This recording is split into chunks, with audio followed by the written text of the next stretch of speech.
Hello बच्चों, आज हम क्लास 11 के चैप्टर 1 का थर्ड लेक्चर पढ़ेंगे। सेकंड लेक्चर में हमने साइंटिफिक मेथड के बारे में पढ़ा था। आज हम उसके स्टेप्स के बारे में पढ़ेंगे कि साइंटिफिक मेथड्स के स्टेप कौन से होते हैं। साइंटिफिक मेथड के स्टेप कौन से होते हैं, इसके बारे में आज हम पढ़ेंगे।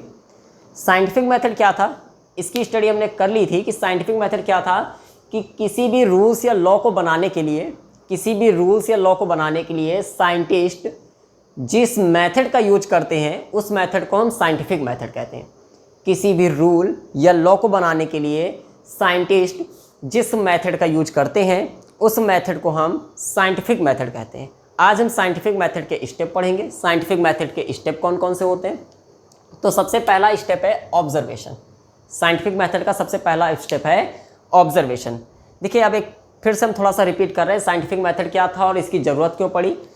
हम लोग साइंस पढ़ रहे हैं। साइंस था क्या कि जैसे जैसे ह्यूमन ग्रोथ करने लगे, उन्होंने अपने आसपास नेचर में चेंजमेंट देखा और नेचर में होने वाले चेंजमेंट के बारे में उनको जानने की इच्छा हुई। यानी जैसे जैसे हम लोग ग्रोथ करना शुरू किए, हमने अपने आसपास के नेचर को देखना शुरू किया और नेचर में होने वाले चेंजमेंट को जानने की इच्छा हुई। इस चेंजमेंट को जानने की जो इच्छा हुई उसको हमने जाना, उसके रूल्स बनाए, उसके लॉ बनाए, ये सब साइंस था। अब साइंस देखिए स्टार्टिंग कहाँ से हुई थी। अगर हम कोई भी चेंजमेंट नेचर में देखते ही ना तो हमारे अंदर कोई इच्छा ना होती। यानी सबसे पहले स्टार्टिंग हुई ऑब्जर्वेशन से। स्टार्टिंग कहाँ से हुई? ऑब्जर्वेशन से। यानी हमने आसपास होने वाले चेंजमेंट को देखा, हम उसको डेली देखे कि इसमें क्या चेंजमेंट हो रहा है, किस तरह से इसमें चेंजमेंट हो रहा है, डेली कोई नया चेंज हो रहा है कि वही चेंज बार बार हो रहा है। यानी सबसे पहले हमने उसको केयरफुल ऑब्जर्व किया।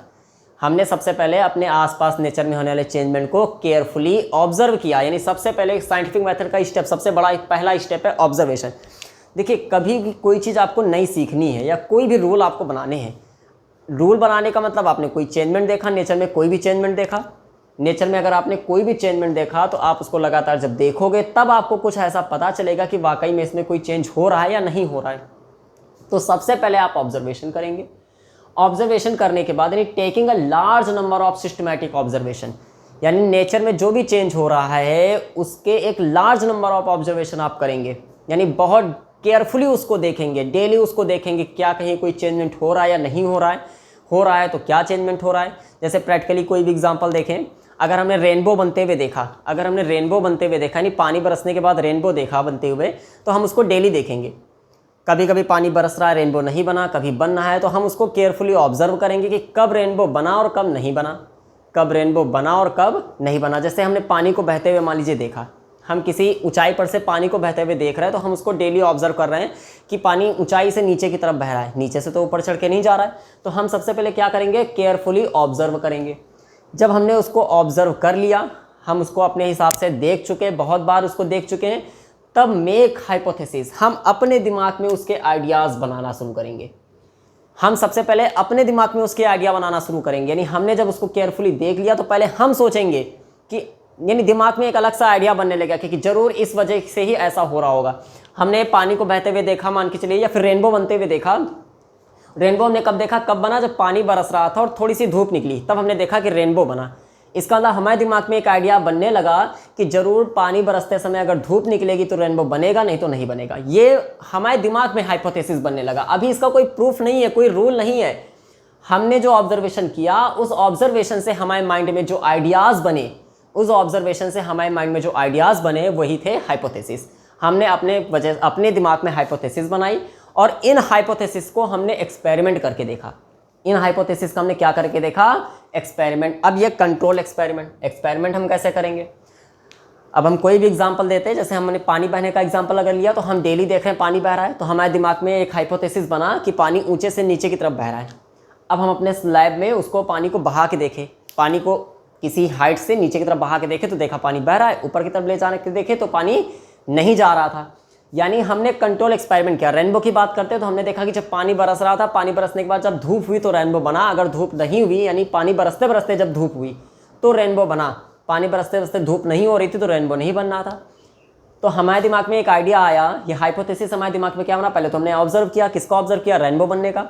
हमारे दिमाग में हाइपोथेसिस क्या बना? हमारे माइंड में आइडिया आया कि जरूर पानी बरसते बरसते अगर धूप निकलती है तो उसमें रेनबो बनता है, यानी सनलाइट के 7 कलर दिखाई देते हैं। हमने अपने माइंड में जब हाइपोथेसिस बनाई तो उसका हमने कंट्रोल एक्सपेरिमेंट किया। कहाँ एक्सपेरिमेंट किया? लैब में। अब लैब में एक्सपेरिमेंट कैसे करेंगे? हम पानी की कुछ ड्रॉप्स में लाइट को पास कराएंगे। हम लैब में कंट्रोल एक्सपेरिमेंट करेंगे। कैसे एक्सपेरिमेंट करेंगे? पानी की कुछ ड्रॉप्स लेकर उसमें लाइट पास कराएंगे। अगर लाइट पास कराने से हमको 7 कलर दिखाई दे जाते हैं, अगर लाइट पास कराने से हमको 7 कलर दिखाई दे जाते हैं तो हमारा जो अभी हम सोच रहे थे, अभी तक हमारी जो हाइपोथेसिस थी वो सही थी।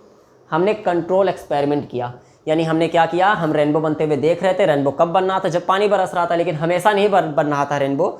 तो हमने देखा कि जब पानी बरसते बरसते धूप निकली तो रेनबो बना। इसका मतलब वाटर ड्रॉप में से सनलाइट पास हो रही थी तो रेनबो बना। तो ये हमारे माइंड में हाइपोथेसिस बना। अभी हमने इसको करके नहीं देखा, ये हाइपोथेसिस बना। देखिए, जब तक हमारे माइंड में कोई आइडिया नहीं बनेगा हम एक्सपेरिमेंट कैसे करेंगे? हमारे माइंड में जो हाइपोथेसिस बन गया, हम लैब में आए, उस पर हमने एक्सपेरिमेंट करके देखा। एक्सपेरिमेंट क्या किया कि हमने वाटर ड्रॉप लेकर उसमें सनलाइट पास कराई। जब सनलाइट पास कराई, अगर हमको 7 कलर दिखाई दे गए तो यानी हमारा हाइपोथेसिस सही था। नहीं दिखाई देगा तो हमारा हाइपोथेसिस गलत था, हमारा आइडिया गलत था। हम कोई दूसरे आइडिया को सोचेंगे, माइंड में कोई दूसरा आइडिया लाएंगे, उस पर एक्सपेरिमेंट करेंगे। तो हाइपोथेसिस बनने के बाद हम क्या करेंगे? Controlled experiment. जो भी हमने सोचा उस पर हम एक्सपेरिमेंट करना शुरू करेंगे। एक्सपेरिमेंट करने के बाद अब क्या आएगा? जब हम एक्सपेरिमेंट कर चुके हो, एक्सपेरिमेंट से हमको कुछ फैक्ट मिलने लगे। हमने कंट्रोल एक्सपेरिमेंट किया और कंट्रोल एक्सपेरिमेंट से हमको कुछ फैक्ट मिले तो उसका हमने किया एनालिसिस। हमने उसका क्या किया? एनालिसिस। एनालिसिस किस टाइप का? तो studying these observations and making qualitative and quantitative reasoning. अब देखिए, समझिए बात क्या है। एनालिसिस का मतलब क्या है कि हमने अपने दिमाग में आइडिया बनाया कि पानी बरसने के बाद, पानी बरसते बरसते धूप निकली तो रेनबो बना था। ऐसा आइडिया हमारे माइंड में आया। हम उसको लैब में लाके हमने उस पर एक्सपेरिमेंट किया। एक्सपेरिमेंट कैसे किया? हमने वाटर ड्रॉप में सनलाइट को पास कराया। हमने वाटर ड्रॉप में सनलाइट को पास कराया तो हमने देखा कि हमको 7 कलर दिखाई देने लगे, यानी रेनबो बन सकता है। तो हमारा कंट्रोल एक्सपेरिमेंट हो गया था। अब उस एक्सपेरिमेंट का एनालिसिस करेंगे। उस एक्सपेरिमेंट का एनालिसिस करेंगे। एनालिसिस का मतलब हम उसका रीज़न बताने की कोशिश करेंगे। देखिए, हमने बता दिया कि वाटर ड्रॉप में सनलाइट पास हुई तो 7 कलर हमको दिखाई दे गए, इस वजह से रेनबो बन रहा था। लेकिन उसका रीज़न क्या है? उसका रीज़न क्या है? और 7 ही कलर क्यों दिखाई दिए? कितना अमाउंट हमें कलर का दिखाई देगा? कौन सा कलर ज़्यादा है, कौन सा कलर कम दिखाई देगा? 7 कलर तो दिखाई दिए, लेकिन क्या कोई कलर ज़्यादा, कोई कलर कम दिखाई देगा? या फिर उसमें कितने कलर थे अभी हम ये नहीं देख पा रहे थे। रेनबो जो बनना था उसमें 7 कलर थे, ये बात हम नहीं समझ पा रहे थे। ये सारी बातें एनालिसिस पे पता चली। कौन सा analysis? Qualitative and quantitative. Quality यानी ये हमें पता चला क्या क्वालिटी है इसकी, और क्वांटिटी मतलब कितना अमाउंट है। और हमने इसका रीज़न भी दिया। हमने इसकी क्या दी? रीजनिंग। रीजनिंग का मतलब हमने इसका रीज़न भी बताने की कोशिश की कि हमने जो कंट्रोल एक्सपेरिमेंट किया है, हमने वाटर ड्रॉप में सनलाइट पास कराई है तो हमको कलर्स दिखाई दिए। कितने कलर दिखाई दिए? 7। तो हमने उसकी क्वांटिटी बताई, क्वालिटी हमने उसकी बताई, यानी कि ये इसका रीज़न क्या है, ये कलर बनने का रीज़न क्या है, हमने उसकी रीजनिंग भी दी। तो ये एनालिसिस हो गया। यानी अगर हमारा एक्सपेरिमेंट जो हमने कंट्रोल एक्सपेरिमेंट लैब में किया था, अगर हमारा एक्सपेरिमेंट सक्सेस हुआ तो हमें उसका रीज़न भी देना पड़ेगा। 5th स्टेप आता है मैथमेटिकली मॉडलिंग। अब मैथमेटिकल मॉडलिंग क्या है कि हमने जो भी एक्सपेरिमेंट किया उसकी जो एनालिसिस की, क्वालिटेटिव और क्वांटिटेटिव, अगर उसमें पॉसिबल हो कोई फॉर्मूला बनाना, अगर उसमें कोई फॉर्मूला बनाना पॉसिबल हो तो आप उस फॉर्मूले को बनाइए। अगर उसमें कोई फॉर्मूला बनाना पॉसिबल हो तो उस फॉर्मूले को, मैथ की हेल्प से आप उस फॉर्मूले को बनाइए ताकि आगे चल के हम उसी फॉर्मूले का यूज कर सके। जैसे कोई भी आप एग्जांपल ले रहे हैं, मान के चलिए कि आप पानी के बहने का अगर एग्जांपल ले रहे हैं तो आप देख रहे हैं कि हाइट पर से नीचे आने पे पानी बहता है, तो कितनी हाइट हो पानी की स्पीड क्या होगी? अगर आप थोड़ा सा हल्का सा ऊपर झुकाएंगे तो पानी धीमे बहेगा, और झुकाएंगे पानी और तेज बहेगा, और झुकाएंगे पानी और तेज बहेगा। यानी हाइट को चेंज करने पे पानी की स्पीड बढ़ रही है। तो मैथमेटिकली यानी कितना चेंज करने पे क्या चेंज हो रहा है, इसमें हम करेंगे मैथमेटिकली मॉडलिंग। यानी क्या चेंज करने पे, अब हमने वाटर ड्रॉप में सनलाइट को पास कराया, हमने वाटर ड्रॉप में सनलाइट को पास कराया, लेकिन हो सकता है एंगल चेंज करने पे जो हमारे 7 कलर बन रहे थे, हमने वाटर ड्रॉप में जब सनलाइट को पास कराया तो हमको कितने कलर दिखाई दिए? 7। अब ये 7 कलर हमेशा सेम रहेंगे, कभी कोई कलर कम ज़्यादा होगा। कम ज़्यादा होगा तो किस पे डिपेंड करेगा कलर? हो सकता है ये एंगल पे डिपेंड कर रहा है, ये वाटर ड्रॉप थी या सनलाइट थी, हो सकता है सीधे पास हो रही हो, किसी एंगल पे पास हो रही हो। तो हो सकता है इन 7 कलर का बनना किस पे डिपेंड कर रहा हो? एंगल पे।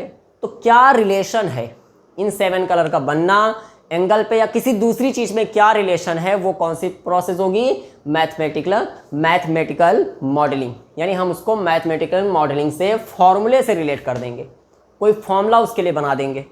ठीक है, फॉर्मूला बनाने के बाद हम क्या करेंगे? अब हम करेंगे प्रेडिक्शन। हमने फॉर्मूला बना दिया यानी suggesting mathematical models to account for the observe behaviour, यानी जिस बिहेवियर को हमने ऑब्जर्व किया है उस बिहेवियर को रिलेट करने के लिए, डिफाइन करने के लिए एक फॉर्मूला बनाएंगे, उसी को हम बोलते हैं मैथमेटिकल मॉडलिंग। उसके बाद अगला स्टेप आता है प्रेडिक्शन। अब प्रेडिक्शन सबसे इंपॉर्टेंट स्टेप है। प्रेडिक्शन का मतलब क्या हुआ कि हमने अभी तक क्या किया, हमने ऑब्जर्वेशन किया था, ऑब्जर्वेशन करने के बाद हमारे माइंड में कोई आइडिया बना, हमने उस आइडिया पे एक्सपेरिमेंट किया, हमने एक्सपेरिमेंट करके देखा तो हमें हमारा आइडिया सही लगा, हमारा हाइपोथेसिस हमें सही लगा, हमने उसका एनालिसिस किया, मतलब उसका रीज़न बता दिया, उसके बाद हमने फॉर्मूला भी बना दिया। ये सब करने के बाद अब हमने जब फॉर्मूला बना दिया तो वो फॉर्मूला दूसरी जगह अप्लाई हो भी रहा है कि नहीं हो रहा है। हो सकता है जो हमने ऑब्जर्व किया, हमारा बनाया गया फॉर्मूला केवल उसी जगह अप्लाई हो रहा हो। हमने किसी एक चीज़ को ऑब्जर्व किया था, हमारा बनाया गया फॉर्मूला केवल यहीं अप्लाई हो रहा है कि दूसरी जगहों पर भी अप्लाई हो रहा है, ये भी तो हमें देखना पड़ेगा। हमारा बनाया गया फॉर्मूला एक ही जगह अप्लाई हो रहा है या दूसरी जगहों पर भी अप्लाई हो रहा है। अब प्रैक्टिकली एक एग्जांपल दें, जैसे हमने कहा कि अगर हम दो स्टेशन लें, ये स्टेशन ए, ये स्टेशन बी, हमने कहा स्टेशन ए से बी की डिस्टेंस जो है कुछ भी मान लेते हैं 50 किलोमीटर है।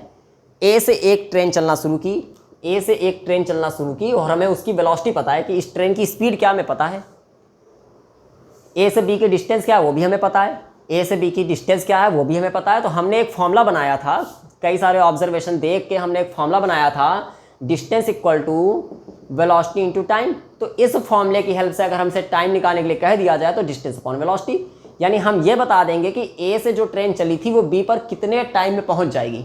हमने प्रेडिक्शन किया, प्रेडिक्शन का मतलब पहले से भविष्यवाणी कर दी। क्या भविष्यवाणी की कि ए से जो ट्रेन चली थी उसको बी तक पहुंचने में कितना समय लगेगा, इस फॉर्मूले की हेल्प से। अगर हमारा ये फॉर्मूला सही है तो एक बार हम देख लेंगे कि ट्रेन यहाँ से चली, वो बी पे उतने ही टाइम में पहुंची नहीं पहुंची, यानी हमने अपने फॉर्मूले की हेल्प से टाइम बताया कि time is equal to distance upon velocity. हमने अपने फॉर्मूले की हेल्प से टाइम बताया, ठीक है, हमने अपने फॉर्मूले की हेल्प से टाइम बता दिया। अब हम वेट करेंगे कि ट्रेन ए से चली और बी पे अगर हमारे दिए गए फॉर्मूले के जो हमने टाइम बताया अगर उसी टाइम में ट्रेन ए से बी में पहुंच गई तो यानी हमारा प्रेडिक्शन सही हो गया, हमारी भविष्यवाणी सही हो गई। और हमारा प्रेडिक्शन अगर सही है तो हमारा जो फॉर्मूला था वो क्या हो जाएगा, वेरीफाई हो जाएगा, वो हमारा फॉर्मूला वेरीफाई हो जाएगा, यानी हमारा फॉर्मूला बिल्कुल सही है। अब हम लोगों को इस फॉर्मूले के बारे में बताएंगे और लोग हमारी बात को मानेंगे। यानी सबसे पहले क्या करना पड़ेगा, जो भी हमने मैथमेटिकल मॉडलिंग की है उसका प्रेडिक्शन भी करना पड़ेगा। यानी हमने कोई फॉर्मूला बनाया है तो वो फॉर्मूला हमारा सही है भी या नहीं है, इसके लिए हमें प्रेडिक्शन की हेल्प से इसको चेक करना पड़ेगा। कैसे चेक करेंगे, हमने आपको बताया कि जैसे हमारे पास दो स्टेशन है ए और बी जिनके बीच की डिस्टेंस 50 किलोमीटर है। हमने कहा कि ए से कोई ट्रेन चली, उसकी वेलोसिटी में पहले से पता है, ए से जो ट्रेन चली थी उसकी वेलोसिटी में पहले से पता है, और हम वेलोसिटी में पता है और डिस्टेंस भी में पता है। तो हमने अपने फॉर्मूले की हेल्प से time equal to distance upon velocity की हेल्प से हमने टाइम निकाल लिया कि जो ट्रेन ए से चली वो बी पे कितनी देर में पहुंच जाएगी, वो टाइम हमने निकाल लिया अपने फॉर्मूले की हेल्प से। अब हमने वेट किया, ए से ट्रेन को चलाया और देखा कि उतनी ही देर में ट्रेन बी पे पहुंच रही कि नहीं पहुंच रही। अगर ट्रेन उतनी देर में बी पे पहुंच गई तो यानी हमारी भविष्यवाणी सही हो गई, हमारा प्रेडिक्शन सही हो गया। हमारा प्रेडिक्शन सही है इसका मतलब हमारा फॉर्मूला सही है, हमने जो मैथमेटिकल मॉडलिंग की है वो सही है। अगर वो सही है तो हमारा फॉर्मूला क्या हो जाएगा, वेरीफाई हो जाएगा। वेरीफाई हो जाएगा मतलब लोग इसको मानेंगे। हाँ, उसके बीच में एक प्रोसेस और आता है मॉडिफिकेशन। मॉडिफिकेशन का मतलब अगर बाई चांस इसमें कोई एरर आ रही है तो क्या एरर आ रही है, अगर वो सही करने वाला है तो उसको मॉडिफाई करेंगे, अगर सही करने वाला नहीं है, सब कुछ हमारा सही है, तो हमारा फॉर्मूला वेरीफाई हो जाएगा। ऐसी भी कई सिचुएशन आती है कि जब प्रेडिक्शन अगर गलत हुआ, हमने मॉडिफाई भी करके देखा लेकिन कोई फर्क हमें नहीं मिला, हमें कोई रिजल्ट नहीं मिला, पॉजिटिव रिजल्ट नहीं मिला, तो हम फिर से शुरुआत से यही सारे स्टेप रिपीट करेंगे। ये होते हैं स्टेप साइंटिफिक मेथड के। यानी कौन कौन से स्टेप होते हैं, सबसे पहले ऑब्जर्वेशन, यानी हम ऑब्जर्व करेंगे, उसके बाद हाइपोथेसिस को अपने दिमाग में बनाएंगे, यानी कोई आइडिया अपने दिमाग में लाएंगे, उस आइडिया के बेस पे एक्सपेरिमेंट करेंगे। जो आइडिया हमारे माइंड में आएगा उसके बेस पे हम एक्सपेरिमेंट करेंगे। एक्सपेरिमेंट करने के बाद जो हमें फैक्ट मिलेंगे उनका एनालिसिस करेंगे। जो फैक्ट हमको मिले हैं, यानी एक्सपेरिमेंट से जो फैक्ट हमको मिले उनके रीज़न बताने की कोशिश करेंगे कि ऐसा क्यों हुआ, यानी एनालिसिस करेंगे उसका। एनालिसिस करने के बाद हम उसके लिए कोई फॉर्मूला बनाएंगे, यानी मैथमेटिकल मॉडलिंग करेंगे, कोई फॉर्मूला बनाएंगे। फॉर्मूला बनाने के बाद हम उसका प्रेडिक्शन करेंगे कि जो हमने फॉर्मूला बनाया है वो सही है भी नहीं है, वो सब जगह काम कर रहा है नहीं कर रहा, उसका हम प्रेडिक्शन करेंगे। अगर हमारा प्रेडिक्शन सही हो गया तो फॉर्मूला हमारा वेरीफाई हो जाएगा, वेरिफिकेशन हो जाएगा। अगर प्रेडिक्शन में थोड़ी बहुत कोई कमी आई तो हम उसका मॉडिफिकेशन करेंगे। ये स्टेप होते हैं साइंटिफिक मेथड के। Principal thrust in physics. देखिए मैथमेटिकल यानी साइंटिफिक मेथड्स पढ़ने के बाद, साइंटिफिक मेथड्स हम पढ़ चुके हैं, उससे हमें ये पता चल गया कि किस तरह से कोई रूल या कोई फॉर्मूला बनता है, ये हम पढ़ चुके हैं। अब हमें पढ़ना है कि फिजिक्स के प्रिंसिपल थ्रस्ट कौन से हैं, फिजिक्स के प्रिंसिपल थ्रस्ट। अब यहाँ से प्रिंसिपल थ्रस्ट का मतलब ये भी समझ सकते हैं कि हम किस तरह से फिजिक्स की स्टडी करें, यानी आपके यहाँ पे ये हेडिंग ये भी हो सकती है, method to study the physics, यानी फिजिक्स को स्टडी करने के मेथड कौन कौन से। देखिए इसमें दो हेडिंग आती हैं, बहुत इंपॉर्टेंट है, एक यूनिफिकेशन और दूसरा रिडक्शनिज्म। यूनिफिकेशन और रिडक्शनिज्म क्या है, पहले हम यूनिफिकेशन की बात करते हैं। यूनिफिकेशन क्या है? देखिए यूनिफिकेशन का मतलब है कि जैसे हम कोई भी रूल्स पढ़ते हैं, कोई नए जैसे एक हम मैथ के एक्सरसाइज अगर हम सॉल्व कर रहे हो, मैथ की एक एक्सरसाइज सॉल्व कर रहे हो, मैथ के जो स्टूडेंट है वो अच्छे से समझ सकते हैं, हम मैथ की एक एक्सरसाइज सॉल्व कर रहे हैं और उस एक्सरसाइज में नियर अबाउट 15 से 20 तक क्वेश्चंस होते हैं, नियर अबाउट इतने क्वेश्चन होते हैं। हम मैथ की कोई एक्सरसाइज सॉल्व कर रहे हैं, हमने मान लिया कि उसमें 15 क्वेश्चंस हैं, हम एक एक्सरसाइज में 15 क्वेश्चन है। मैथ में बहुत सारी एक्सरसाइज होंगी, हम किसी पर्टिकुलर टॉपिक की एक एक्सरसाइज की बात कर रहे हैं और उसमें 15 क्वेश्चन है। आपके लिए कौन सा मेथड ज़्यादा बेटर होगा, यानी अगर आपके लिए कौन सा बेटर होगा, पहले दो कंडीशन है इसकी, पहले ये 15 जो क्वेश्चन है, 15 सवाल सेम फॉर्मूले से सॉल्व हो, यानी एक ही फॉर्मूले से सॉल्व हो जाए, पहली कंडीशन। दूसरी कंडीशन 15 में से हर एक क्वेश्चन के लिए डिफरेंट फॉर्मूला लगे, हर एक क्वेश्चन के लिए डिफरेंट फॉर्मूला लगे। आपके लिए कौन सा मेथड ज़्यादा इजी होगा, यानी मैथ की एक एक्सरसाइज में टोटल 15 क्वेश्चन है और इन क्वेश्चंस को सॉल्व करने के लिए आपको दिया गया, यानी एक क्वेश्चन को टीचर आपको बता देगा, आपको एक क्वेश्चन टीचर बता देगा, एक क्वेश्चन के टीचर के बताने के बाद आपके बचे हुए 14 क्वेश्चन आपको सॉल्व करने हैं, क्योंकि एक्सरसाइज में सारे क्वेश्चन एक या दो क्वेश्चन टीचर बताते हैं, बाकी हमको सॉल्व करने होते हैं। हमने मान लिया कि हमें चलिए एक क्वेश्चन टीचर ने बता दिया और 14 क्वेश्चन में सॉल्व करने। अब वो 14 क्वेश्चन आपको सॉल्व करने, तो आपके लिए कौन सा मेथड, यानी क्या स्टेप आपके लिए ईजी होगा, पहली कंडीशन की जो 14 क्वेश्चन बचे हैं वो सारे एक ही फॉर्मूले से सॉल्व हो जाए, या फिर हर 14 क्वेश्चन यानी हर एक क्वेश्चन के लिए डिफरेंट फॉर्मूला लगे। तो सिंपल सी बात है कि अगर सारे क्वेश्चन सेम फॉर्मूले से सॉल्व हो जाएंगे तो हमारे लिए ज़्यादा इजी होगा, हम उसको आसानी से सॉल्व कर लेंगे, क्योंकि हमें एक क्वेश्चन का जो मेथड बताया गया, बचे हुए 14 क्वेश्चन भी उसी मेथड से सॉल्व हो रहे हैं, तो हमने उसको आसानी से सॉल्व कर लिया। अगर हर एक क्वेश्चन के लिए डिफरेंट फॉर्मूला लगे, डिफरेंट मेथड लगे, तो सारे क्वेश्चन हमें टीचर से पूछने ही पड़ेंगे, हम उसको सॉल्व नहीं कर पाएंगे और ये बड़ा डिफिकल्ट हो जाएगा। अगर हर एक क्वेश्चन के लिए डिफरेंट फॉर्मूला लगे तो ये बहुत ही ज़्यादा डिफ़िकल्ट हो जाएगा। तो हमारा टारगेट क्या है कि हम ज़्यादा से ज़्यादा हर एक कॉन्सेप्ट को ईजी बनाएं। तो यूनिफिकेशन इसी को कहते हैं। क्या है यूनिफिकेशन? यूनिफिकेशन का मतलब ये है कि फिजिक्स में जितने भी रूल्स, जितने भी कॉन्सेप्ट, हम जो कुछ भी पढ़ रहे हैं, जितने भी लॉ पढ़ रहे हैं, जितने भी फिनोमेना पढ़ रहे हैं फिजिक्स में जो भी फिनोमेना हो रहे हैं, यानी हम डेली जो चेंजमेंट देख रहे हैं, नेचर में होने वाले जो चेंजमेंट देख रहे हैं, उन सब को सिंगल फॉर्मूले से डिफाइन कर दिया जाए, उन सब के लिए सिंगल लॉ काम करे, उन सब के लिए कैसा लॉ काम करे? Single law. ये है यूनिफिकेशन। यानी यूनिफिकेशन का मतलब है कि फिजिक्स में जो भी फिनोमेना हम डेली देख रहे हैं, फिजिक्स के फिनोमेना का मतलब नेचर में होने वाला चेंजमेंट, फिजिक्स के फिनोमेना का मतलब नेचर में होने वाला चेंजमेंट, जैसे पानी बरसना, दिन रात होना, पानी का ऊपर से नीचे गिरना। हम इस मार्कर को अगर फेंक दे तो ये नीचे ही गिरेगा, नीचे ही क्यों गया, ऊपर क्यों नहीं गया? तो न्यूटन ने ग्रेविटी के बारे में बताया था, न्यूटन ने ग्रेविटी के बारे में बताया था कि ग्रेविटी की वजह से अगर इस मार्कर को छोड़ेंगे तो वो नीचे ही आएगा, ऊपर नहीं जाएगा, इसीलिए पानी भी नीचे गिरेगा। दिन रात क्यों हो रहा है? मोशन यहाँ पे है, दिन रात होना मतलब अर्थ लगातार घूम रही है, तो वहाँ पे मोशन हो रहा है। तो कहने का मतलब ये है कि नेचर में जो भी हम चेंजमेंट देख रहे हैं, नेचर में जो भी फिनोमेना हो रहे हैं, उन सारे फिनोमेना को अगर हम सिंगल लॉ से एक्सप्लेन कर लें, उन सारे फिनोमेना को हम कैसे एक्सप्लेन कर लें? सिंगल लॉ या सिंगल प्रिंसिपल से। हम उन सारे फिनोमेना को सिंगल लॉ या फिर सिंगल प्रिंसिपल से एक्सप्लेन कर लें, तो वो प्रोसेस होगा यूनिफिकेशन। यानी ऐसी कोशिश की जा रही है, सारे साइंटिस्ट मिलकर ऐसी कोशिश कर रहे हैं कि इस फिजिक्स में होने वाले जितने भी फिनोमेना हैं, फिजिक्स में होने वाले जितने भी फिनोमेना हैं, उन सबको एक ही लॉ से एक्सप्लेन कर दिया जाए, उन सबको एक ही लॉ से, एक ही प्रिंसिपल से एक्सप्लेन कर दिया जाए। तो इस प्रोसेस को हम यूनिफिकेशन कहते हैं।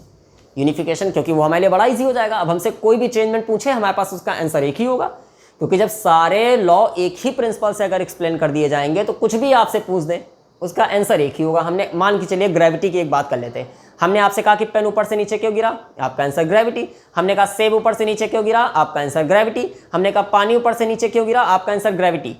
तो 3 के आंसर तो आपने सीधे बताया, ग्रेविटी। ग्रेविटी की वजह से ऐसा हो रहा है, सेब ऊपर से नीचे गिर रहा है, पानी ऊपर से नीचे गिर रहा है।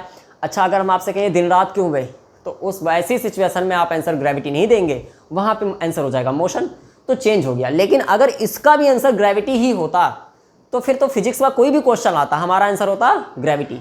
यानी अगर सिंगल लॉ या सिंगल प्रिंसिपल हो जाए तो फिजिक्स का कोई भी फिनोमेना आपसे पूछा जाए तो आपका आंसर एक ही होगा। तो यही है यूनिफिकेशन। यूनिफिकेशन का मतलब है कि जो भी फिनोमेना फिजिक्स में हो रहे हैं उन सबको सिंगल प्रिंसिपल से एक्सप्लेन कर दिया जाए, इसको हम यूनिफिकेशन कहते हैं। वैसे सारे फिनोमेना तो सिंगल प्रिंसिपल से एक्सप्लेन करना पॉसिबल ही नहीं है, तो क्या कर दिया गया, इनका क्लासिफिकेशन कर दिया गया, इनकी कैटेगरी डिवाइड कर दी गई। कैटेगरी का मतलब, अब देखिए हम सारे फिनोमेना को एक सिंगल प्रिंसिपल से तो एक्सप्लेन नहीं कर सकते, लेकिन हमारे पास गिने चुने कुछ ही प्रिंसिपल हैं। कुछ प्रिंसिपल का मतलब जैसे हमने कहा, मान के चलिए ग्रेविटी एक प्रिंसिपल है, हमने दूसरा प्रिंसिपल कहा मोशन है, ऐसे कुछ प्रिंसिपल हमने नाम दिए। ठीक है, बहुत सारे प्रिंसिपल है, हमने फिलहाल 2 प्रिंसिपल का नाम लिखा, ग्रेविटी और मोशन हमने नाम लिखा।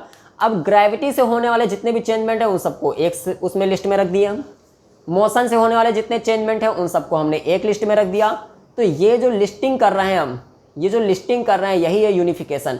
यूनिफिकेशन का मतलब, अब देखिए ग्रेविटी से होने वाले, ग्रेविटी जो प्रिंसिपल है, ग्रेविटी एक प्रिंसिपल है। देखिए प्रिंसिपल ऑफ फिनोमेना, अच्छा ये चीज़ भी थोड़ा समझ लीजिए, प्रिंसिपल क्या होता है और फिनोमेना क्या होता है।